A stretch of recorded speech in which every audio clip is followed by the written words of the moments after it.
Hi வணக்கம் வாங்க, நான் உங்கள் செல்வி வந்தாச்சு. நான் சொல்லவே வேண்டாம் நம்ம எங்கே போயிருக்கோன்னு. நீங்கள் பார்த்தோன்னே கண்டுபிடிச்சிருப்பீங்க. ஆமாங்க, குளிக்கத்தான் போனோம். போய் இறங்கினோன்னே எல்லாருமே குளிக்க போயிட்டாங்க. பாதி பேர் குளிக்க போனாங்க, பாதி பேர் தண்ணிக்குள்ளே இறங்கவே பண்ணிட்டாங்க. எதுக்கு என்னாச்சுன்னா ரொம்ப குளிருது, நாங்கள் உள்ளே இறங்கலன்னு சொல்லிட்டாங்க. எங்கள் அக்கமாரெலாம் சாப்பாடு பொங்க ஆரம்பிச்சிட்டாங்க. நாங்கள்லாம் குளிக்க ஆரம்பிச்சாச்சு. எல்லோரும் குளிச்சுக்கிட்டு இருந்தோம். சாப்பாடு வாசம் மூக்க தொலைக்க ஆரம்பிச்சிடுச்சு. வயிறும் பசிக்க ஆரம்பிச்சிச்சு. அதனால் சாப்பாடு ரெடி ஆகிட்டா அப்படின்னு கேட்டோம். சாப்பாடு ரெடி ஆகிட்டு சாப்பிட வாங்க அப்படின்னாங்க. சரின்னு நாங்கள் ஓடி வந்துட்டோம்.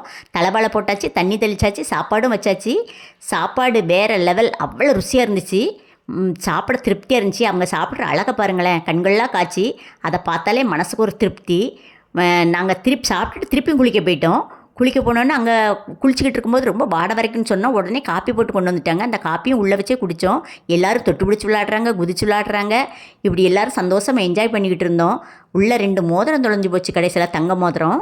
அந்தாக்கில் அந்த மோதிரத்தை காங்கலேன்னு எல்லோரும் தேட ஆரம்பிச்சிட்டாங்க. உடனே தோட்டத்துக்காரங்க கிட்ட சொன்னோம், இப்படி மோதிரம் தொலைஞ்சிட்டுன்னு. அவங்க சொன்னாங்க, நாங்கள் தண்ணியை திறந்து விட்றோம், நீங்கள் வேணால் பார்த்துட்டு போங்க அப்படின்னாங்க. அவங்க தண்ணியை திறந்து விட்டாங்க. நாங்கள் தேடினோம், கிடைக்கவே இல்லைங்க.